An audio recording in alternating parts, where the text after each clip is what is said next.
Ministro Marco Aurélio, Vossa Excelência é relator da extradição número 1067, requerente o Governo da República Federal da Alemanha, sendo extraditando Günther Weber. Presidente, advogado presente? Não, senhor. Não. Presidente, na espécie, nós temos o parecer da Procuradoria-Geral da República pelo deferimento da extradição. Estão atendidos os pressupostos desse deferimento e o extraditando é alvo de persecução criminal na Alemanha, tendo em conta o furto de bem móvel. A documentação juntada é satisfatória, dupla tipicidade, ausência da prescrição. Defiro a extradição. Eminente relator, defere o pedido extradicional. Há divergência? O tribunal, por unanimidade, deferiu a extradição nos termos do voto do relator. Senhores ministros, chama a julgamento agravo regimental no inquérito 2443. Agravante Antônio Palocci Filho, agravado Ministério Público do Estado de São Paulo. É feito de minha relatoria. Agravo regimental interposto contra a decisão desta presidência, que determinou a redistribuição do presente inquérito ao eminente ministro Joaquim Barbosa, em razão do vínculo apontado entre este procedimento inquisitório e o HC 86.600, também da relatoria de Sua Excelência. A decisão, ora gravada, assentou o seguinte, aspas, o procedimento interno de distribuição nesta Corte autoriza que se reconheça a prevenção quando os feitos guardem estreita relação entre si.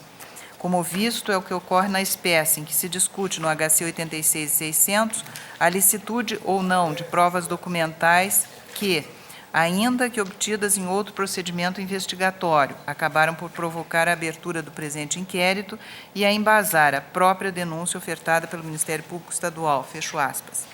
Por sua vez, o agravante afirma em suas razões a necessidade de livre distribuição do presente feito. Argumenta inicialmente que, segundo os artigos 69 do Regimento Interno e 83 do Código de Processo Penal, a prevenção se estabelece em face de ações ou recursos relativos a um mesmo processo. Sustenta ainda que o presente inquérito e o HC 86.600 constituem procedimentos diversos, razão pela qual não se estabeleceria a prevenção anteriormente reconhecida, inexistindo também conexão entre as questões debatidas. Ademais, menciona a prévia existência de procedimento investigatório instaurado em Ribeirão Preto, aspas, bem antes da busca e apreensão determinada por aquele juízo de Sertãozinho, diligência esta geradora dos documentos emprestados, em parte, a este inquérito, fecha aspas. Por fim, considera relevante a concessão da ordem pleiteada no HC 86.600 para o fim de invalidar a diligência de busca e apreensão, posto que, reconhecida a nulidade das provas derivadas impugnadas naquele writ, não se estabeleceria a prevenção de competência para julgamento do presente inquérito. Este é o relatório. O voto, senhores ministros, senhora ministra, é o seguinte. A presente controvérsia diz respeito à existência ou não de prevenção da competência do ministro Joaquim Barbosa, relator do HC 86.600, para o julgamento do presente inquérito, que é o inquérito número 2443. Na decisão que estabeleceu a relatoria do ministro Joaquim para este feito, manifestei-me nos seguintes termos. Em exame dos autos, verifico que o inquérito 2443, este inquérito, foi instaurado para que se apure a eventual prática pelos ora acusados dos crimes de quadrilha ou bando, falsificação de documento público e lavagem ou ocultação de bens, direitos ou valores durante a administração do prefeito municipal Antônio Palocci Filho na Prefeitura de Ribeirão Preto, São Paulo, entre os anos de 2001 e 2004. Observo ainda que este procedimento inquisitório se fundamenta em parte nos documentos obtidos na busca e apreensão determinada pelo juiz da comarca de Sertãozinho, nos autos do inquérito policial número 34. Destaco, ademais, que nos presentes autos foi ofertada denúncia pelo Ministério Público do Estado de São Paulo.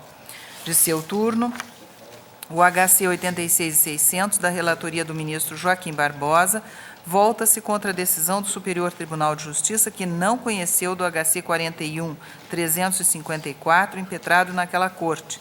Colho do despacho proferido pelo ministro Joaquim Barbosa acerca da liminar pleiteada no HC 86.600. Disse Sua Excelência, aspas, alegam os impetrantes que os pacientes estão a sofrer constrangimento ilegal decorrente do não conhecimento do habeas corpus impetrado ao STJ. Argumentam em apertada síntese, no que concerne ao mérito da impetração dirigida ao STJ, que os documentos apreendidos em diligência de busca e apreensão realizada nas dependências da empresa dos pacientes por ordem do juízo de Sertãozinho não poderiam ser retidos por deliberação do juízo da comarca de Ribeirão Preto, inclusive porque parte de tal documentação excede aos limites do objeto da medida cautelar de busca e apreensão realizada. Requerem liminarmente sejam lacrados os documentos apreendidos como forma de impedir a utilização de provas obtidas ilicitamente contra os pacientes. Fecho aspas, são as palavras do ministro Joaquim.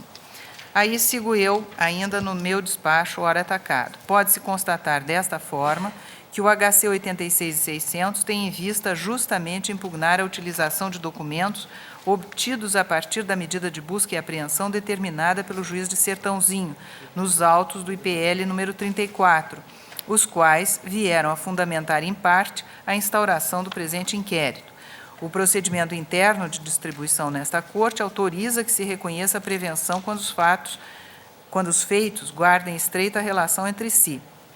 Como visto, é o que ocorre na espécie, em que se discute no HC 86.600 a licitude ou não de provas documentais que, ainda que obtidas em outro procedimento investigatório, acabaram por provocar a abertura do presente inquérito e a embasar a própria denúncia ofertada pelo Ministério Público Estadual.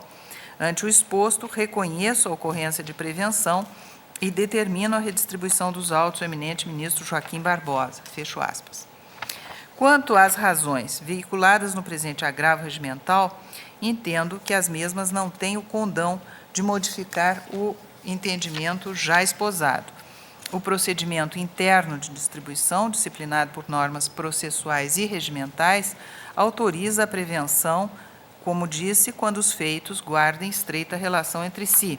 E, nesta linha, ressalta-se novamente que o presente inquérito e também a denúncia já ofertada em seu bojo encontram lastro em parcela daqueles elementos probatórios cuja licitude foi questionada no âmbito do HC 86.600 de relatoria do mesmo eminente relator, ministro Joaquim Barbosa. Com efeito, o ministro César Peluso, no despacho em que arguiu a problemática da prevenção de competência, que se encontra nos autos, ponderou o seguinte, aspas, embora este procedimento inquisitório tenha sido instaurado para apontar irregularidades entre a Prefeitura Municipal de Ribeirão Preto e a empresa Leão e Leão, a documentação apreendida nas dependências da empresa, por força da decisão do juízo da comarca de Sertãozinho, sustenta parte da denúncia oferecida a folhas tais e tais. Fecho aspas. A íntima relação entre o presente inquérito e o HC 86.600, apontada pelo ministro César Peluso, fica ainda mais evidenciada quando se considera que, em sua maioria, os pacientes daquele RIT constam do rol de indiciados deste procedimento inquisitório. Outro sim, o fato de ter sido prolatada a decisão nos autos do HC 86.600 não desfaz a relatoria anteriormente firmada. É que a eventual prevenção de competência, no presente caso, deve ser analisada sob a ótica das circunstâncias presentes no momento da distribuição deste inquérito, parâmetro respeitado na decisão ora gravada que firmou a prevenção de competência do ministro Joaquim Barbosa. Cabe ressaltar ainda, no que diz respeito à decisão proferida nos autos do HC 86.600, que a ordem foi concedida para o fim de, aspas, determinar que a 5ª turma do Superior Tribunal de Justiça aprecie no mérito as alegações deduzidas pelos impetrantes, fecho aspas. Ou seja, que aquela corte se manifeste especificamente acerca da licitude ou ilicitude das provas que compõem o presente inquérito. Portanto, a questão relativa à integridade das provas documentais arroladas neste procedimento inquisitório continua pendente de apreciação definitiva, inclusive no âmbito desta Corte. Ademais, a prejudicialidade das questões discutidas no âmbito do HC 86.600 sobre os documentos que subsidiam o presente inquérito mantém íntegra minha convicção acerca da prevenção de competência anteriormente vislumbrada. Mostra-se evidente, portanto, a prevenção segundo entendo, de competência do ministro Joaquim Barbosa para análise do presente inquérito, e por essas razões é que nego o provimento ao agravo regimental. Ministra Carmen Lúcia. Ministra Carmen Lúcia. Ministro Lewandowski. Ministro Joaquim Barbosa. Acompanho. Ministro Carlos Brito. Acompanho, Ministro Vossa César Excelência. Peluso. Ministro Gilmar Mendes. Ministro Marco Aurélio. Presidente, segundo a minuta do agravo, nós temos que o habeas apreciado anteriormente pelo ministro Joaquim Barbosa, de número 86.600, né? Ele foi impetrado tendo em conta procedimento diverso do deslocado por último para o Supremo. Diria respeito a irregularidades em um município do qual não foi prefeito o agravante de Sertãozinho, né? Então, se essa premissa é verdadeira, creio que não podemos estabelecer aqui a prevenção pela conexão. Eu tenho dúvidas, realmente, porque eu não tenho informação, aquela informação importante de saber se o processo de Sertãozinho... O agravante não foi prefeito de Sertãozinho. Com certeza, o de Sertãozinho deu origem ao HC Agora, 86 E a mil... empresa Leão presta serviços para ambos os municípios. É Sim, esse que é o sim. problema. E os documentos são exatamente os mesmos, que o ministro Joaquim Barbosa agora determinou ao STJ que se manifeste dizendo Isso. se foi lícita ou não a apreensão. 86.600. Eu dou ao artigo 69, né, do regimento interno e excluo aqui a aplicação do 83, porque não estamos a discutir competência considerados órgãos que possam atuar na mesma causa, não é a espécie, não é o 83 do Código de Processo Penal. Eu dou ao 69, né, um alcance realmente considerado a razão de ser desse preceito. O que gera a prevenção é o processo dito principal, considerados os outros processos alusivos a incidentes que tenham ocorrido nesse dito principal. Ora, se é assim, eu entendo que a recíproca é verdadeira. Se tivesse sido deslocado para o Supremo o inquérito que dera origem ao habeas apreciado pelo ministro Joaquim Barbosa, eu não teria a menor dúvida em concluir, né, Essa informação, aparentemente, nós não temos. Excelência, pela prevenção Nós de não Sua temos. Excelência, né? Mas, no caso, não, são inquéritos diversos. Agora, podemos ter o envolvimento nesses inquéritos da mesma pessoa jurídica, da mesma prestação de serviço, da prestação de serviço pela mesma pessoa jurídica, que é algo que não gera prevenção, nem, segundo o regimento, a simples conexão probatória, né? Eu sugiro que se baixe em diligência para verificar. Meu Deus. Nesse Porque caso, nós teríamos que ter duas ações penais distintas. Nós temos informações apenas a respeito de uma delas. não é? Mostrando que não tem prevenção. Vamos. O advogado, na sua petição, alega Essa que outra- uma das ações Essa outra não teve prevenção segmento. não tem subsistido. Não tem A denúncia não subsistido. foi recebida e tal. Não tem maiores informações, apenas a alegação do advogado.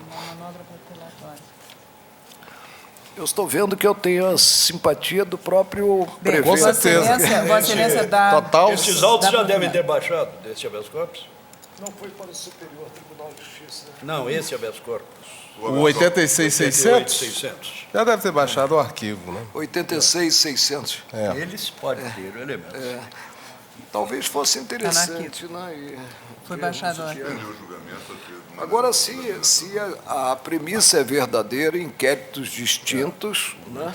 E o Eu habeas vou diz pedir- respeito posso ao pedir outro vista? que não foi o Pode. deslocado Vou pedir vista ante e vou o mandato do deputado verificar. federal do agravante, eu penso Eu que acho aí que não há. para esse habeas corpus que está no arquivo do tribunal, deve conter o esclarecimento. Então, o ministro Joaquim Há Barbosa uma pede vista. defasagem de tempo muito grande entre os fatos.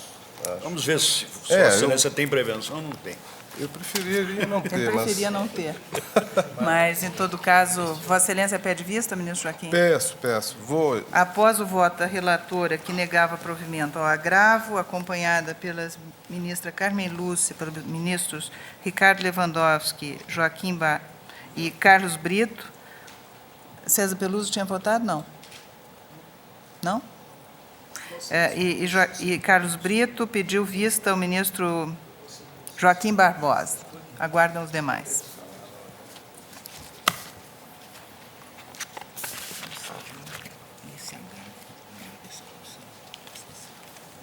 Ministro César Peluso, Vossa Excelência é relator do agravo regimental no habeas corpus 90-170, agravante Ronaldo Antônio Lacava, agravado presidente do Superior Tribunal Militar. Eu vou abreviar o caso, senhor presidente. O paciente é um tenente da reserva e está inscrito na Ordem dos Advogados do Brasil e foi intimado para prestar depoimento no inquérito policial militar, porque ele teria discutido com um terceiro sargento. Ele, como primeiro tenente, teria discutido com o sargento. Então, ele impetrou um habeas corpus com o seguinte sentido: que toda vez que ele tiver alguma desavença, algum atrito, alguma coisa com os militares, que ele seja tratado como civil e que, portanto, não fique sujeito à legislação militar, que seja julgado, inclusive, pela Ordem dos Advogados. Um habeas corpus com essa generalidade e tal, não é nenhum fato específico.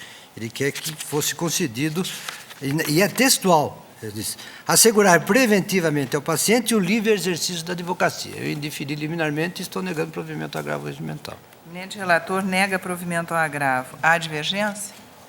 O tribunal, por unanimidade, negou o provimento ao agravo nos termos do voto do relator.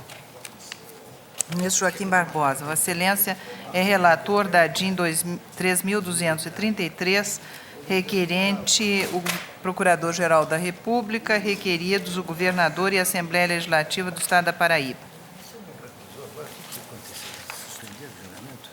Vamos oficiar lá, vamos verificar. São processos oriundos de duas cidades. A alegação de que um dos processos morreu. Um Sertãozinho, um de Ribeirão Preto, um dos dois. E nós não temos esse dado aqui.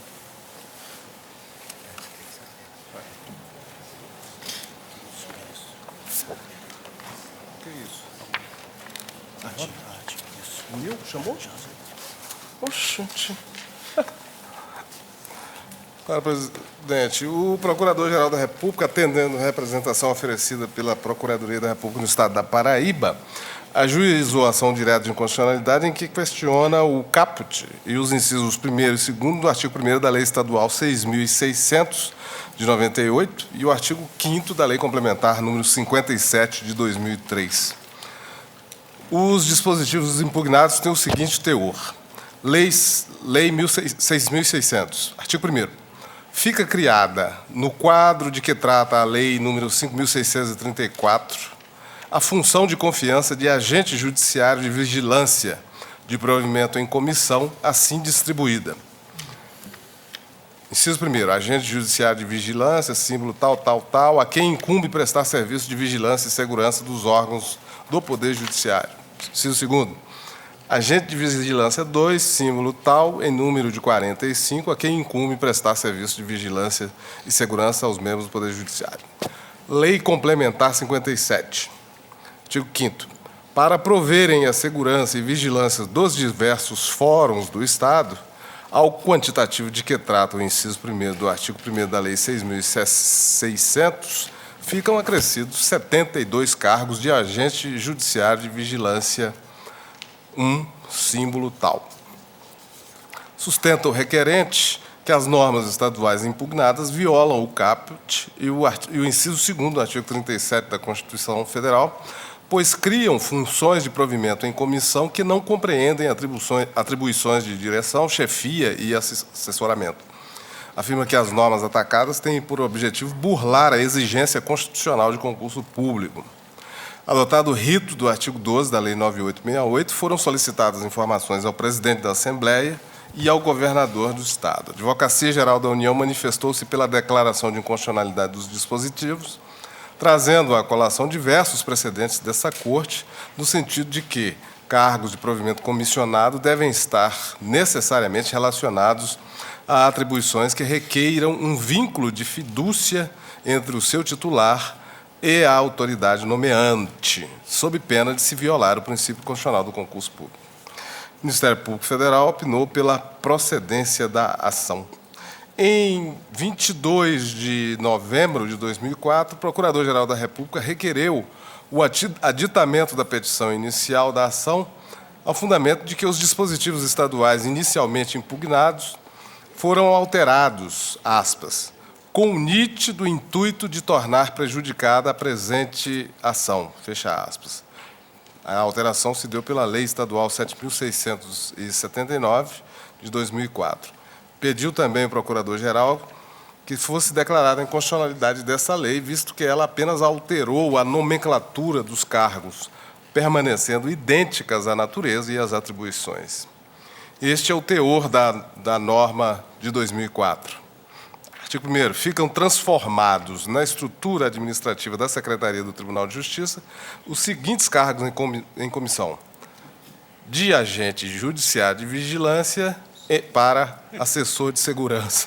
De agente judiciário de vigilância, tal. Sobreveio novo pedido de aditamento da petição inicial, desta vez para incluir como objeto da ação a Lei Estadual 7.696. No dizer do Procurador-Geral, a nova norma apenas alterou os incisos 1 e 2 do artigo 1º da retrocitada Lei 7679, modificando tão somente a sigla de identificação dos cargos criados. Eu transcrevo o dispositivo e prossigo. Em 13 de maio de 2005, determinei o desentranhamento de petição assinada por advogados que, sem procuração nos autos, pediam a declaração da perda de objeto da ação em nome do governador da Paraíba. As folhas tais, o governador da Paraíba solicitou a extinção da ação por perda de objeto em face da superveniência da Lei Estadual 7679.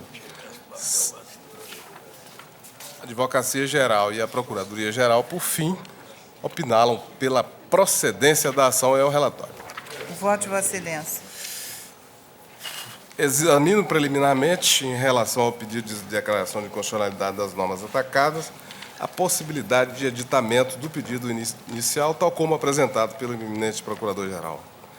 O aditamento do pedido na ação direta foi mais frequente na prática desta Casa, quando ainda vigentes as normas constitucionais do texto original de 88 sobre as medidas provisórias. Tratava-se, acredito, de solução natural que a Corte adotou para tornar compatíveis as características do controle concentrado, tal como definidas na jurisprudência, e a prática institucional das sucessivas reedições de medidas provisórias, nas quais formalmente se altera a norma, mas se protrai o seu conteúdo normativo no tempo por meio de outro ato, de mesma hierarquia. Nesses casos, constatou-se com facilidade que o controle de constitucionalidade não poderia ser burlado por meras alterações formais do ato atacado. Aliás, nesse sentido, não sem razão, o ministro Gilmar Mendes já sustentou que não seria adequada a perda de objeto por falta de aditamento, o que se traduziria, na realidade, em efetiva desistência da ação direta. A questão seria assim resolvida quando não se tratasse de pura revogação de uma norma por outra, o que, de regra, tem acarretado a perda do objeto da ação direta em que se impugna a norma revogada, salvo nos casos de revogação por medida provisória pendente de apreciação. Mas não é esse o caso dos autos. A norma não foi revogada. Na verdade, ela foi alterada, mas com a manutenção dos cargos criados e simples alteração da respectiva denominação, tendo sido mantida a descrição das funções nos termos da inicial. Assim, eu acolho os pedidos de aditamento feitos pelo Procurador-Geral. Sobre o mérito, sem maiores reservas, eu entendo que assiste razão. Você Acolhi os e ouviu novamente?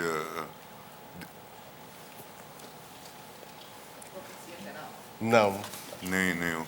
não me lembro. Creio que não. Sua Excelência, ministro Gilmar, ressaltou que só houve a mudança do rótulo. Do rótulo, né? Ó, Aí, uma delas foi apenas para aumentar o quantitativo. A outra passou de auxiliar judiciário para assessor judiciário. Não houve alteração substancial. Vou verificar. Primeiro aditamento.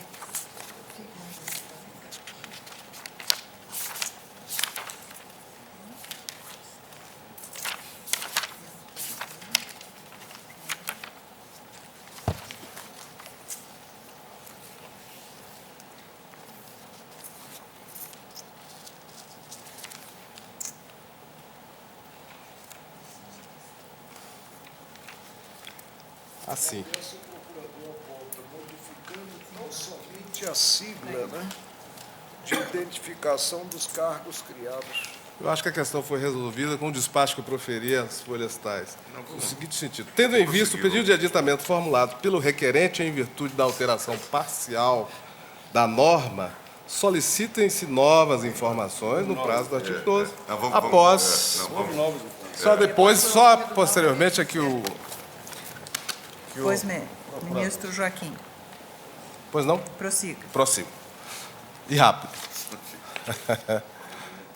O Supremo Tribunal Federal tem interpretado essa norma como exigência de que a exceção à regra do provimento de cargos por concurso público só se justifica concretamente com a demonstração e a devida regulamentação por lei de que as atribuições de determinado cargo sejam mais bem atendidas por meio do provimento em comissão, no qual se exige relação de confiança entre a autoridade competente para efetuar a nomeação e o servidor nomeado. Há inúmeros precedentes nesta linha, antes e após a Constituição de 88. Cito apenas a DIN 2427, ministro Nelson Jobim.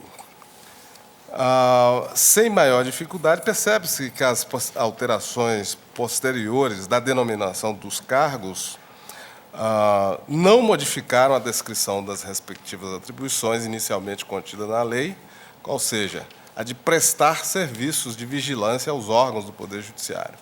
Trata-se de atividades que, como bem demonstra a Advocacia Geral da União, aspas, não apresentam caracteres do poder de comando inerente aos cargos de direção, nem tampouco figuram como uma assessoria técnica a auxiliar os membros do Poder Judiciário nomeante a exercerem as suas funções.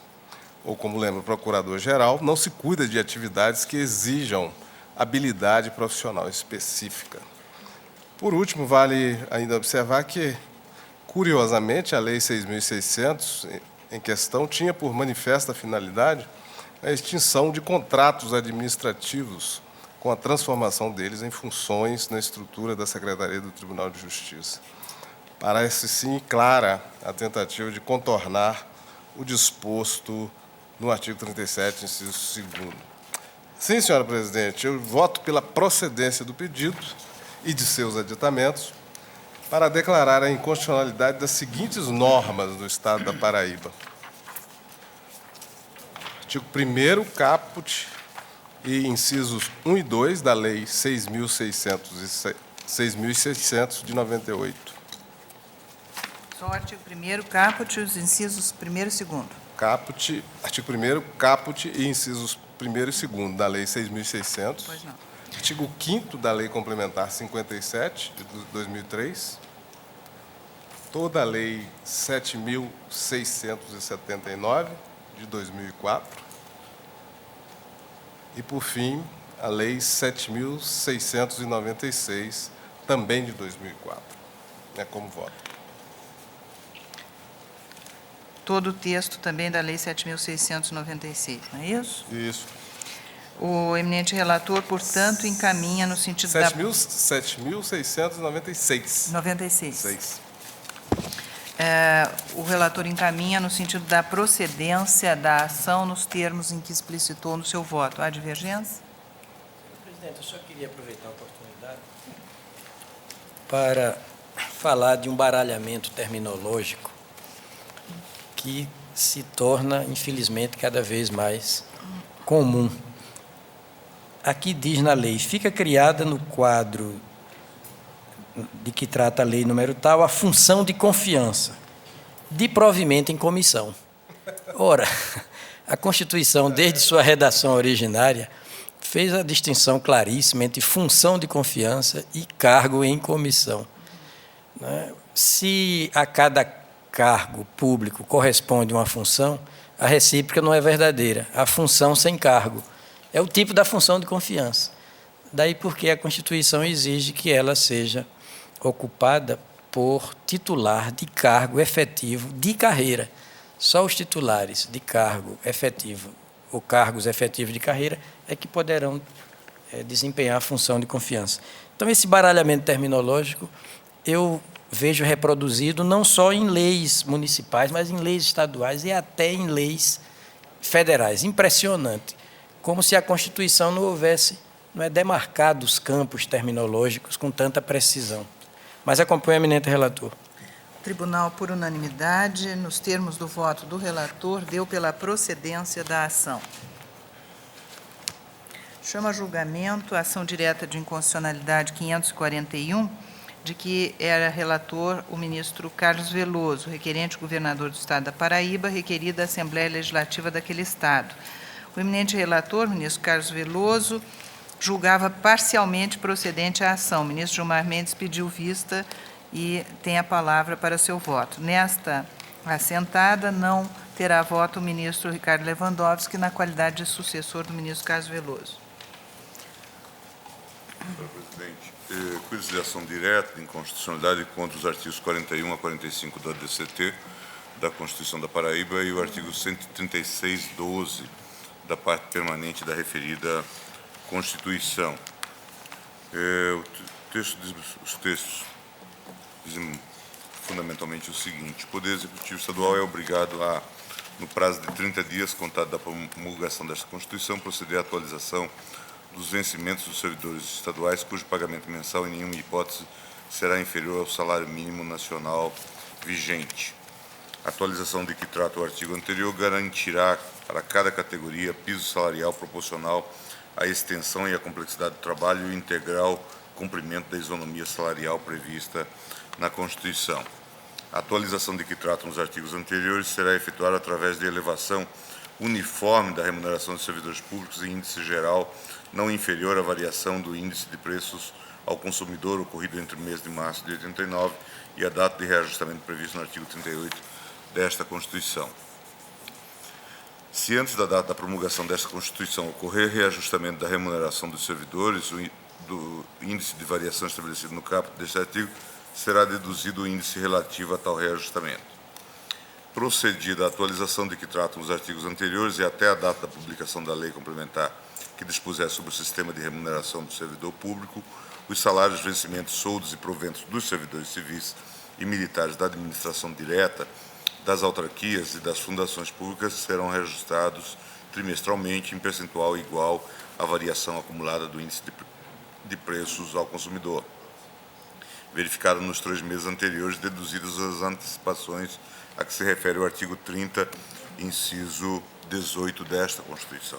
Sempre que for a variação do IPC verificada no mês anterior, sempre que a variação do IPC verificada no mês anterior for superior a 5%, os vencimentos de que trata o artigo antecedente serão reajustados a título de antecipação pelo percentual correspondente a este excedente. Parágrafo único disposto neste artigo aplicar-se-á a partir da promulgação desta Constituição. E o artigo 136(12) da Constituição da Paraíba, parte permanente, diz o seguinte: são assegurados ao Procurador do Estado ser processado e julgado originariamente pelo Tribunal de Justiça do Estado nos crimes comuns ou de responsabilidade. Em relação aos dispositivos do ato das disposições transitórias, esta Corte, referendando decisão do ministro relator, deferiu a liminar pelas razões expostas na ementa. Concessão da liminar, presentes o sinal do bom direito e o perigo em mora, impõe-se a concessão da liminar. Isto ocorre quando o dispositivo da Constituição do Estado prevê em reajustamento de salários, vencimentos, soldos e proventos de servidores e militares, etc., como acontece, por exemplo, no caso da tomada de empréstimo do índice de preços do consumidor. A Constituição Federal revela como um princípio básico a ser observado nas Constituições estaduais, isto a teor do disposto no artigo 11 do ato das disposições transitórias, que compete ao Executivo a iniciativa das leis que aumentem a remuneração de cargos, funções ou empregos públicos da administração direta e autárquica, inciso 2 do artigo 61, sendo certo ainda que qualquer vantagem há de estar autorizada na lei de diretriz orçamentária, devendo ainda contar com a indispensável dotação, inciso 1º do artigo 69. A DIN 541, medida liminar, o relator foi o ministro Marco Aurélio. A decisão foi de 14 de 2 de 1992. No que concerne ao artigo 136.12 da parte permanente da Constituição da Paraíba, o pedido liminar foi indeferido, sob o argumento de que a Constituição Federal deixa expresso que a competência dos tribunais estaduais será definida pela Constituição Estadual, de modo que não se resta usurpada a competência privativa da União preconizada no artigo 22.1 da Constituição. A decisão que referendou a liminar restou assim emendada. De início, não se mostra ofensivo à carta preceito de Constituição Estadual, que contempla os procuradores de Estado com a prerrogativa de foro, isto ao atribuir ao Tribunal de Justiça a competência para processá-los e julgá-los nos crimes comuns e de responsabilidade. Se, de um lado, compete à União legislar sobre direito processual, de outro, cabe às Constituições dos Estados a fixação das competências dos respectivos tribunais. Artigo 125, parágrafo 1º, ambos da Constituição Federal. Também a DIN 541, medida liminar, relator, ministro Marco Aurélio. No mérito, o ministro Carlos Veloso, relator que substituiu o ministro Marco Aurélio, relator originário nos termos do artigo 38 do Regimento Interno, invocando como precedentes da Corte o RE 141.209, Sepúlveda pertence, bem como o RE 141.211, Nery da Silveira, entendeu por manter o decidido no julgamento da liminar, julgando improcedente a ação quanto ao inciso 12 do artigo 136 da parte permanente da Constituição do Estado da Paraíba, sob o argumento de que cabe à Constituição Estadual estabelecer a competência dos tribunais dos Estados, observados os princípios da Constituição Federal. Pedi vista dos autos, estendendo a minha preocupação com a fórmula preconizada, tendo em vista o risco de deixar ao Constituinte Estadual uma opção livre, que pode levar a uma falta de parâmetro quanto à disciplina da prerrogativa de foro. Na ocasião, também analisava a questão idêntica em virtude de outro pedido de vista na ADIM 2587.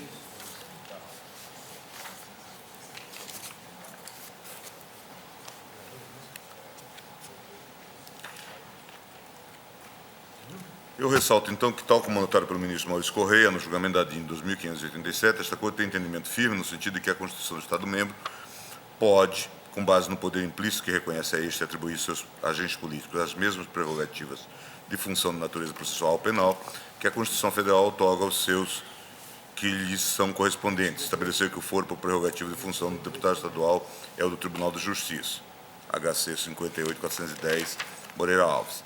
É que a questão relativa à prerrogativa tem mais natureza constitucional e política do que processual.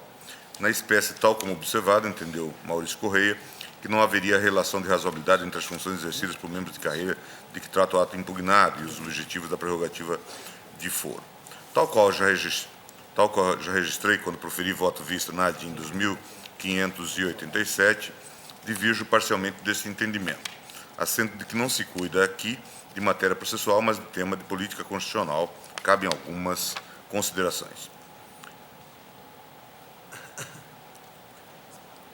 Inicialmente, quero registrar que não me impressiona eventual argumento no sentido de que a prerrogativa de foro haveria de ser entendida de forma restritiva.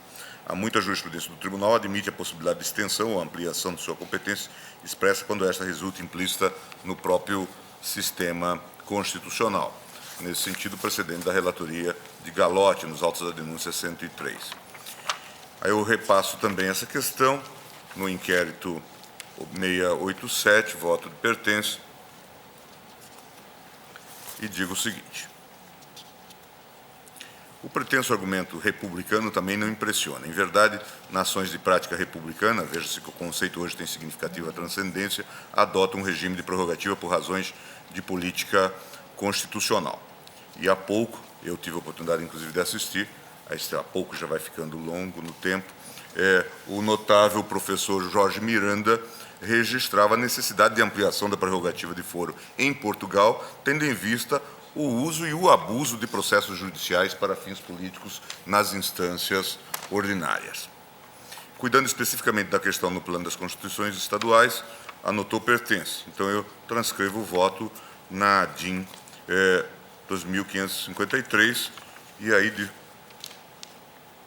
na conclusão diz pertence. São de densa plausibilidade, sob esse prisma, as ponderações da petição inicial a um só tempo para evidenciar neste juízo de delibação o peso da arguição de inconstitucionalidade e a conveniência da suspensão cautelar no tópico da inovação questionada. Sem mais argumentações a respeito do mérito da ampliação do foro especial às outras carreiras jurídicas, haja vista ser flagrante a sua inconstitucionalidade frente à Constituição Federal, conforme anteriormente demonstrado, deve-se dizer que conceder o mesmo privilégio aos delegados de polícia, além da inconstitucionalidade, representa dificultar a apuração de crimes, notadamente de tortura e abuso de autoridade. Aqui se cuidava daquela questão que já foi múltiplas vezes versadas, é o problema do controle da atividade policial.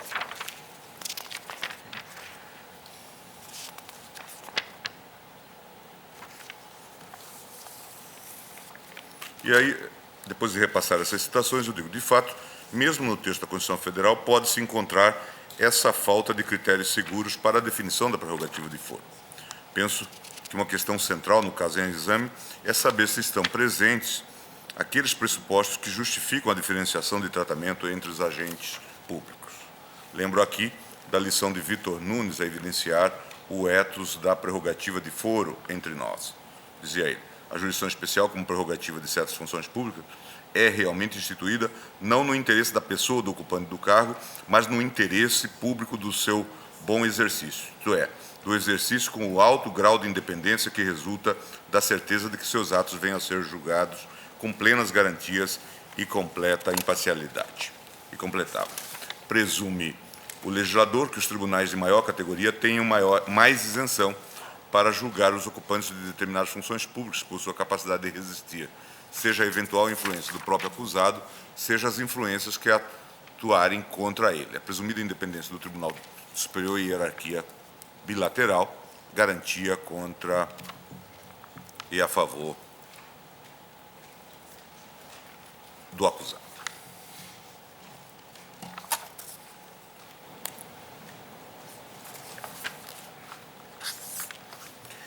Sob essa perspectiva, a justificativa para o foro diferenciado parte, em primeiro lugar, da perspectiva do interesse público.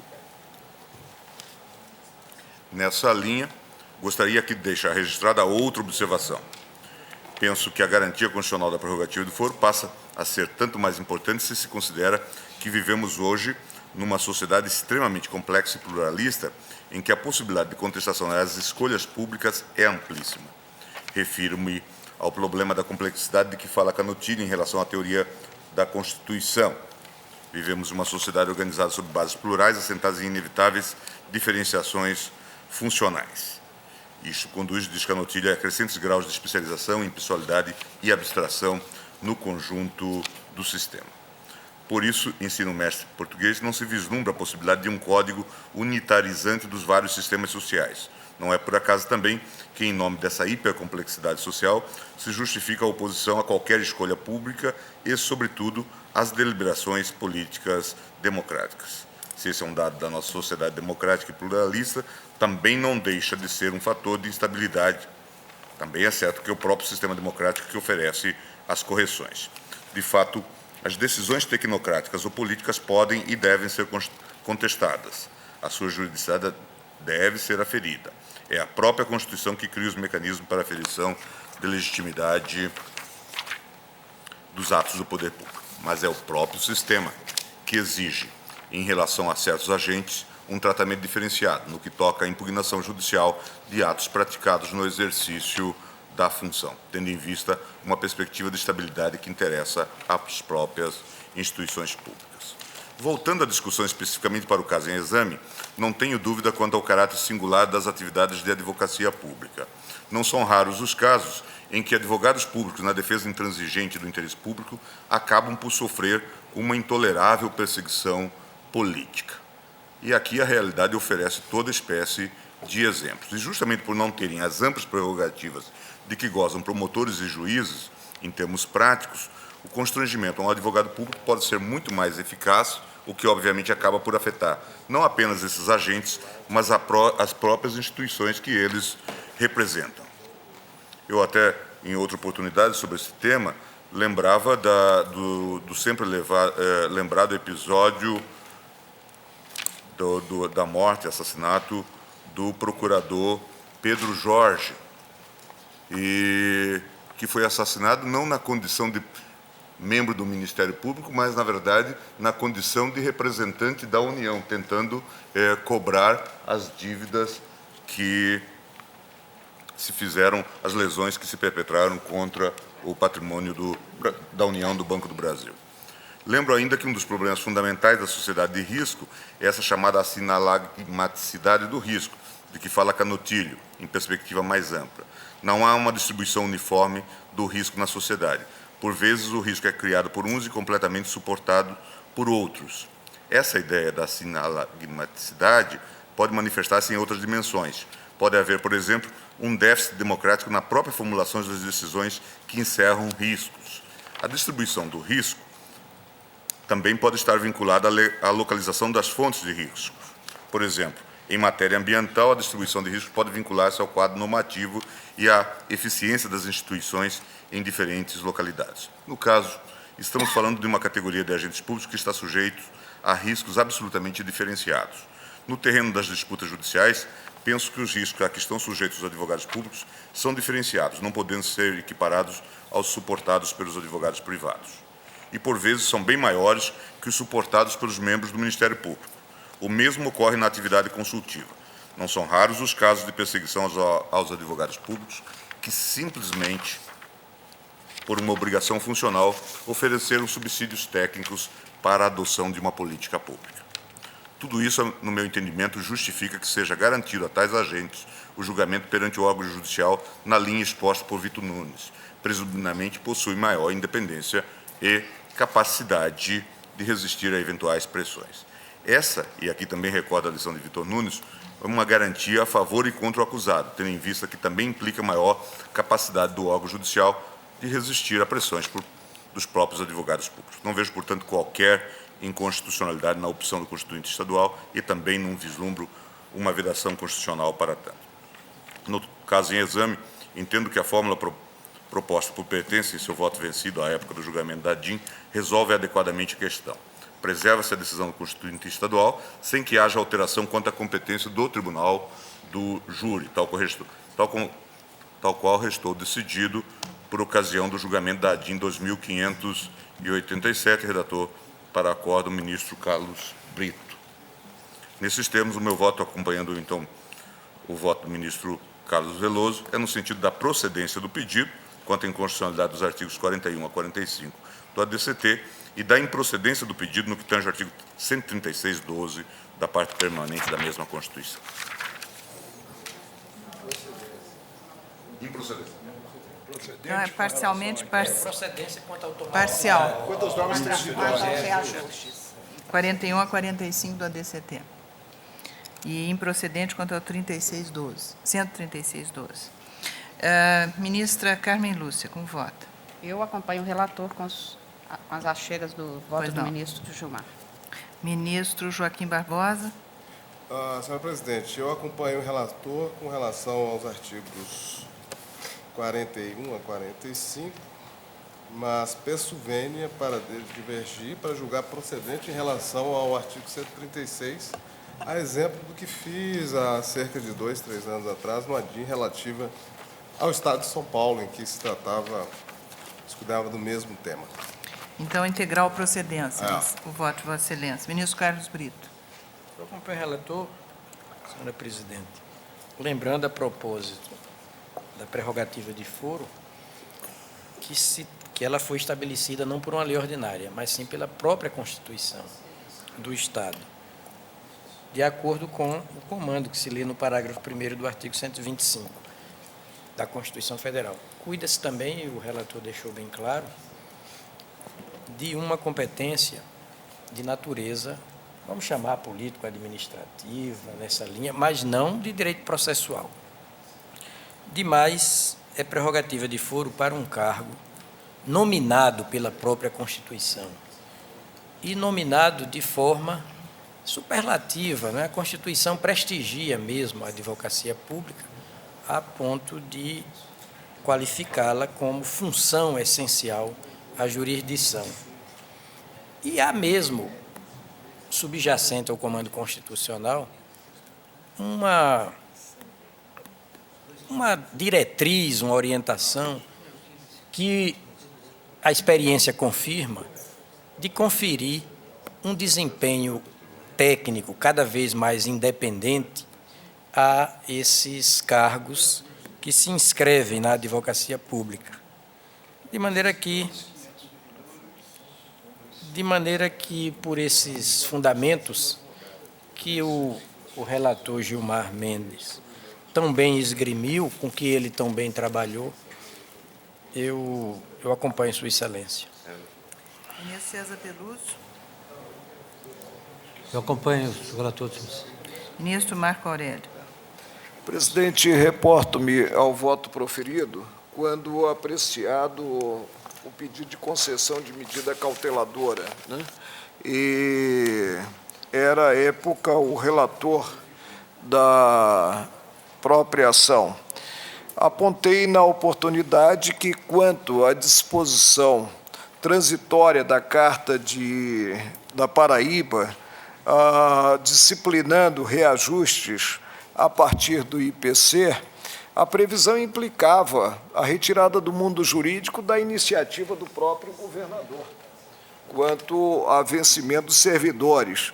E veio a baile até mesmo sem se ter previsão orçamentária. Não se cogitou de previsão orçamentária, né? A questão do índice federal eu ainda consideraria aí, quanto ao vício material, sob esse ângulo, né, a opção política legislativa do Estado, né? E, relativamente à prerrogativa de foro, fiz ver que o próprio artigo 125, parágrafo 1º da Constituição Federal, remete à disciplina da competência do Tribunal de Justiça à Constituição do Estado. Acompanho o relator. Ministro Celso de Mello. Senhora Presidente, peço vênia para acompanhar o eminente relator, agora considerando ainda as razões expostas no douto voto proferido pelo eminente ministro Gilmar Mendes. No que se refere à prerrogativa de foro, farei constar do meu voto algumas razões críticas em torno do Instituto, não é voto que proveria no inquérito número tal, é apenas para registro, para poder recuperar essas razões. Mas, de qualquer maneira, no que se refere à prerrogativa de foro de procurador do Estado, de um lado, a Constituição Estadual encontra fundamento de legitimidade no próprio artigo 125, parágrafo 1º da Constituição. De outro lado, preciso ter presente a própria orientação que essa Corte firmou, inclusive a respeito de questão envolvendo o procurador do Estado, condenado, se não me engano, no próprio Estado da Paraíba, pela suposta prática de crime doloso contra a vida. Relator ministro Nery da Silveira, se não me engano, HC 78, 168, no HC 78, 168. Da competência do júri. Exatamente. Aí a Constituição é categórica. A garantia, né, do júri.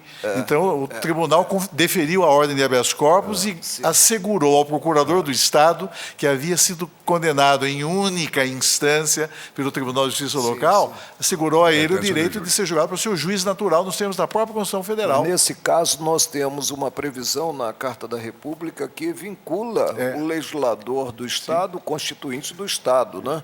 Que é a competência do Tribunal do Júri para julgar, né, crimes dolosos contra a vida. Né? Aqui não, aqui é prerrogativa. A Excelência está excluindo os júris. Eu estou Sim. adotando Essa orientação, não é? Aí eu acompanho. Não há nem dúvida. Eu acompanho o eminente relator. Senhor. Ministro Sepúlveda pertence? Também acompanho o eminente relator na linha de votos precedentes. Também eu acompanho o eminente relator e agora com os acréscimos trazidos no voto vista do ministro Gilmar Mendes. Proclamo o resultado. O tribunal, por unanimidade, julgou parcialmente procedente a ação. Curioso é que fica vencido em parte o ministro Joaquim Barbosa, que dava também pela procedência, porém em maior extensão. Então, o voto de Vossa Excelência fica incluído nessa procedência parcial. Tudo nos termos do voto do relator. Chama a julgamento, ministra Carmen Lúcia, a ação direta de inconstitucionalidade 3.140. Requerente o Procurador-Geral da República, requerida a Assembleia Legislativa do Estado do Ceará. Senhora Presidente, o Procurador-Geral da República ajuizou a presente ação direta com pedido de suspensão, inclusive, em face de uma expressão contida no artigo 108, inciso 7, a linha B da Constituição do Estado do Ceará. No seguinte sentido, que faz constar: compete ao Tribunal de Justiça processar e julgar originariamente mandado de segurança, habeas datas, e ao final da norma e de quaisquer outras autoridades a essas equiparadas. A norma constante da Constituição cearense é fruto de uma emenda e a parte questionada é idêntica ao que se continha já na formulação originária. O Procurador-Geral afirma que a inconstitucionalidade estaria no confronto com o artigo 125, parágrafo 1º da Constituição da República, segundo o qual a competência dos tribunais será definida na Constituição do Estado, ou seja, caberá tão somente à Constituição estadual dispor sobre tal matéria. Como a Constituição cearense abriu a possibilidade de uma lei ordinária regular matéria de competência constitucional, estaria ferido que dispõe a Carta Magna. O autor invocou precedente deste Supremo Tribunal Federal, firmado na ADIM, exatamente de relatoria do ministro Marco Aurélio, faz-se uma referência aqui a 541, que me parece que é a que acaba de ser julgada, talvez na cautelar. Em face das razões concatenadas e expressas, estaria, segundo o Procurador-Geral, demonstrada a inconstitucionalidade material da expressão contida na parte final do artigo 108, inciso 7, a linha B da Constituição, e de quaisquer outras autoridades a estas equiparadas na forma da lei. Vossa Excelência, como relator inicial, a quem eu tive a honra de suceder, determinou a adoção do rito do artigo 12 da Lei 98/68. A Assembleia Legislativa do Ceará alegou inexistir a nota de constitucionalidade, ao argumento de que ela teria elaborado num veio aberto por este Supremo Tribunal Federal, quando deu como válida a possibilidade de se ampliar o rol de autoridades a serem submetidas a julgamento em instância suprema para o Advogado-Geral da União, por meio de medida provisória. O Advogado-Geral da União, por sua vez, se manifestando neste processo, de forma tímida e indireta, aduz inocorrer no caso a inconstitucionalidade porque, afirma, a Constituição do Estado do Ceará teria realizado comando descrito no mencionado dispositivo, 125, parágrafo 1º da Constituição da República, ao fixar a competência do órgão de cúpula do Poder Judiciário local e, diante da impossibilidade de se discriminar em todos os cargos que, diante de sua relevância, merecem julgamento pelo Tribunal de Justiça, possibilitou que lei ordinária equiparasse certas autoridades àquelas que têm seus atos submetidos de forma explícita a julgamento pelo citado órgão. O Procurador-Geral da República reiterou a sua manifestação, encarecida na petição inicial da ação, no sentido da procedência da ação, alegando como precedente deste Supremo Tribunal Federal, julgamento no habeas corpus 70.474, relatoria do ministro Pertence, no qual se acentuou que a Constituição, ao outorgar sem reserva ao Estado-membro o poder de definir a competência dos seus tribunais, situou positivamente no âmbito da organização judiciária estadual a outorga do foro especial por prerrogativa de função, com as únicas limitações que decorram explícita ou implicitamente da própria Constituição Federal, e pediu a procedência da ação. É o relatório, senhora presidente. O voto de Vossa Excelência. O que se põe em pauta para exame de validade constitucional na presente ação é rigorosamente a parte final do dispositivo contido no artigo 108, inciso 7, a linha B da Constituição cearense. Desculpa, vou devagar.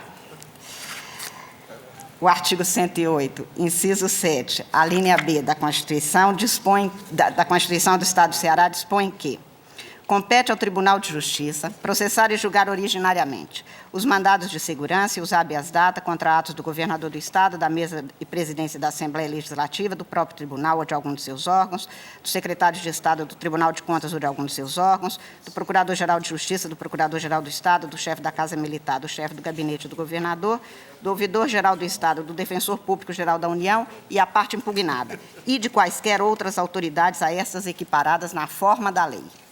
O que se põe em pauta para exame de validade constitucional na presente ação é rigorosamente a parte final do dispositivo, quer dizer, aquela que remete à lei, norma de categoria infraconstitucional, a ampliação do rol de indicados a se incluírem no âmbito de competência originária do Tribunal de Justiça para processamento e julgamento nos casos de mandado de segurança e habeas data. Segundo o autor da ação, está-se diante de disposição tisnada por inconstitucionalidade material, porque desobedeceria ela à regra constitucional nacional relativa à competência constituinte estadual para definição de quem se põe sob o pálio da jurisdição originária do Tribunal de Justiça. O artigo 125 da Constituição Federal estabelece: os Estados organizarão sua justiça, observados os princípios estabelecidos nesta Constituição, e em seu parágrafo 1º, a competência dos tribunais será definida na Constituição do Estado, sendo a Lei de Organização Judiciária de Iniciativa do Tribunal de Justiça. A norma posta na primeira parte do parágrafo 1º do artigo 125, retrotranscrita, é taxativa. A competência dos tribunais será definida na Constituição do Estado. A norma posta na parte final da Constituição do Estado do Ceará, em seu artigo 108, inciso 7, a linha B, parte final, também não deixa margem à dúvida quanto ao seu objeto. Compete ao Tribunal de Justiça processar e julgar originariamente os mandados de segurança e os habeas data contra atos de quaisquer outras atividades a estas equiparadas na forma da lei. Autoridades. A norma contida no dispositivo da Constituição da República tem duplo objeto. De uma parte, estabelece o que pode o Tribunal de Justiça vir a conhecer e julgar originariamente, afirmando que tanto será definido, demarcado pelo Constituinte estadual. Repito, a competência dos tribunais será definida na Constituição do Estado. De outra parte, estabelece a condição de autoridade estadual para fins de subsunção à jurisdição especial decorrente de foro definido em virtude de sua função. Com isso, se tem que a Constituição estadual haverá de definir, de um lado, o que pode o Tribunal de Justiça julgar e, de outro lado, quem será julgado pelo Tribunal de Justiça. São incidências diversas de uma mesma norma. Para o tribunal, fixa o âmbito de sua atuação. Para o jurisdicionado, expressa quem se submete à jurisdição daquele e não a outro órgão jurisdicional. Nem o tribunal pode julgar quem ele quer, por não ser juízo natural segundo a sua vontade, mas segundo o que a Constituição estadual define, em atendimento aos princípios e regras determinados pela Constituição, nem pode o jurisdicionado escolher perante quem será julgado, pois tanto romperia com os princípios democráticos do processo e da convivência isonômica dos cidadãos. Como norma de competência, a regra da Constituição da República é exaustiva e clara. Afinal, na tantas vezes celebrada lição de Caio Tácito, não tem competência quem quer, mas quem pode, nos termos que a Constituição ou a lei estabelece. A norma posta pelo Constituinte estadual não se restringe, obviamente, a manter, nos termos da definição constitucional expressa, a competência do Tribunal de Justiça, pois ela faz remissão clara ao legislador infraconstitucional.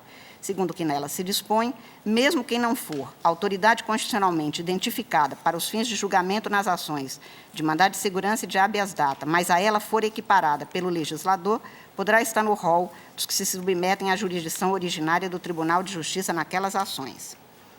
O legislador não transformará, assim, o agente público, qualquer agente público em autoridade quem não é, para os fins de definição da jurisdição originária. Se estivesse a definir quem é autoridade pública, não se cuidaria de caso de equiparação. Mas a norma em causa permite que o legislador estadual poderia, então, conduzir-se no sentido de ampliar o leque daqueles que, mesmo não sendo autoridade para os fins descritos, a ela poderiam vir a se equiparar para o objetivo de ter o processamento e julgamento dos seus atos em caso de mandado de segurança e de habeas data pelo Tribunal de Justiça Estadual.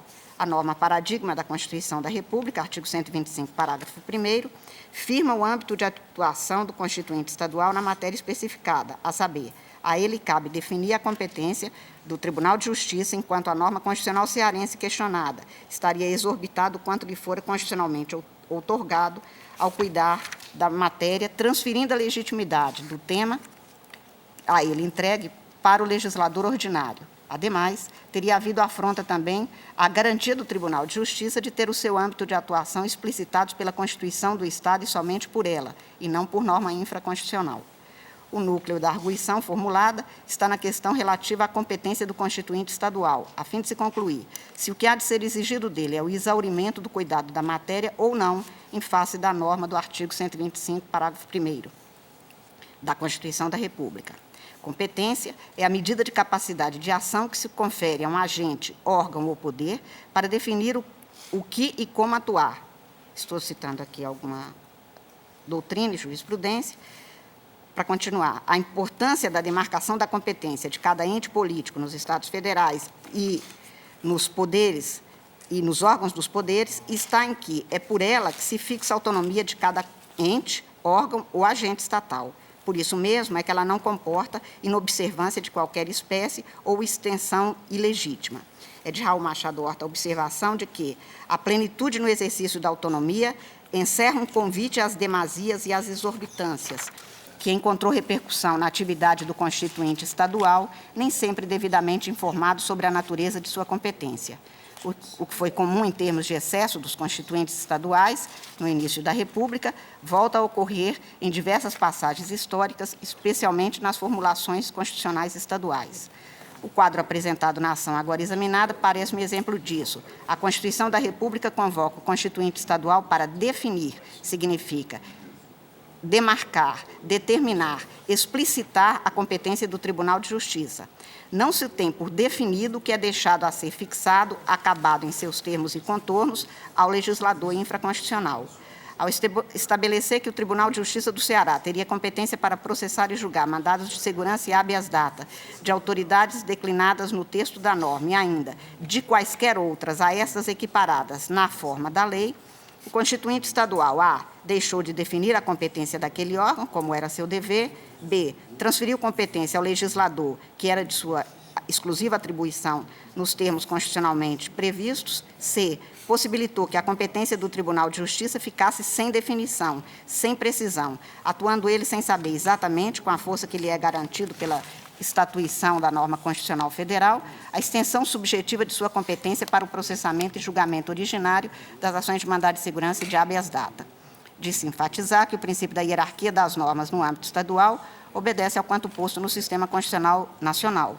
Portanto, não se poderia imaginar ter vigor normativo igual à norma constitucional àquela de nível infraconstitucional, nem no sistema nacional, nem no estadual. O Constituinte originário outorgou ao Constituinte Estadual a tarefa de definir competência do Tribunal, o qual não poderia deixar de honrar a atribuição que lhe foi assim fixada, nem dela desbordar, conferindo, como se fez na espécie, ao legislador estadual infraconstitucional a tarefa de tornar possível novos conteúdos não definidos na Constituição do Estado.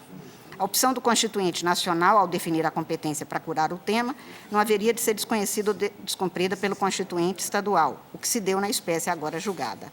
Não parece ter aplicação também o exemplo que se invoca no sentido de que a extensão do rol das autoridades pode ser considerada válida para fins de definição de foro do Supremo Tribunal Federal, pela via de medida provisória, e que teria sido com base nisso que o legislador cearense teria atuado. Na verdade, não há estes precedentes, nem há este entendimento desta Casa, conforme se nota da jurisprudência afirmada na matéria. Em primeiro lugar, porque o Supremo Tribunal Federal não considera válida nenhuma regra possibilitadora de ingresso de novas autoridades indiscriminadamente por legislador infraconstitucional para serem processadas e julgadas originariamente por esta Casa. Poderia-se suportar debates de interpretação relativamente à definição de algumas autoridades entre aquelas que são definidas como sendo da competência do Supremo Tribunal Federal em termos de processo e julgamento. Estou citando a jurisprudência do Supremo na matéria para concluir. Tenho, portanto, ser juridicamente correta a postulação e a fundamentação apresentadas pelo digno Procurador-Geral da República, no sentido de que compete à Constituição do Estado definir as atribuições do Tribunal de Justiça, não podendo esse desempenho ser transferido, menos ainda por competência aberta, ao legislador infraconstitucional. Pelo que eu voto no sentido da procedência da presente ação, para os fins de se excluir da norma, de se declarar inconstitucional, a parte final da norma posta no artigo 108, inciso 7, a linha B da Constituição cearense, dela se excluindo a expressão "e de quaisquer outras autoridades a essas equiparadas na forma da lei". A eminente relatora, portanto, encaminha pela procedência da ação nos termos do seu voto. Ministro Lewandowski. Senhor presidente, também acompanho e louvo o brilhante voto da eminente relatora. Ministro Joaquim. Não, mas o assunto merecia realmente, porque é prerrogativa de foro. Ministro Joaquim. Também eu, igualmente, louvando o belíssimo voto da eminente relatora, eu acompanho. Ministro Carlos Brito. Senhora presidente, também acompanho, louvando o voto judicioso da eminente relatora e também concordando que essa parte final da lei, essa parte final da Constituição do Ceará consagra um roldão, uma cambulhada que em nada se compatibiliza com o parágrafo 1º do artigo 125 da Constituição Federal. Acompanho a eminente relatora. Ministro César Peluso. Também, senhor presidente, elogiando aí o brilhante voto da relatora. Ministro Gilmar Mendes. Também eu, senhor presidente.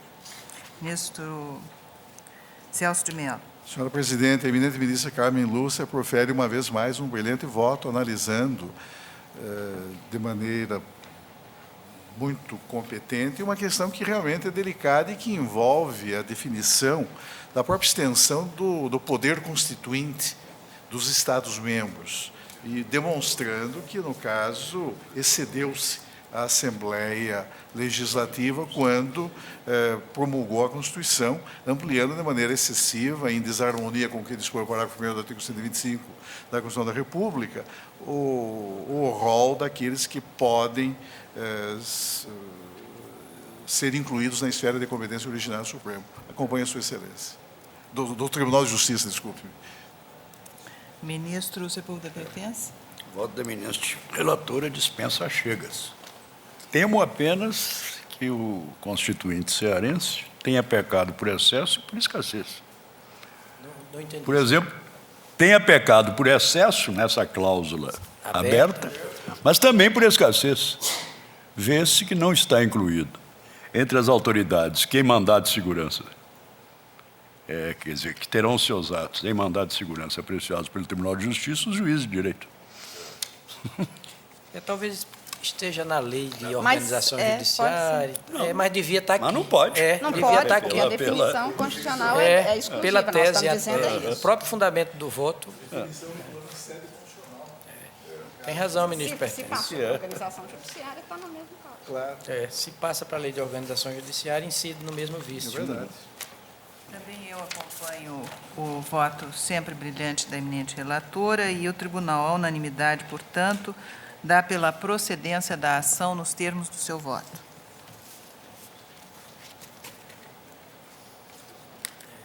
Ministro Gilmar Mendes, ação direta de inconstitucionalidade 3.298, requerente o Procurador-Geral da República, requerido o governador e a Assembleia Legislativa do Estado do Espírito Santo. Tem que ir por causa do eleitor. Então, eleitorado, 7 horas. Vossa Excelência tem que... E o ministro Peluso.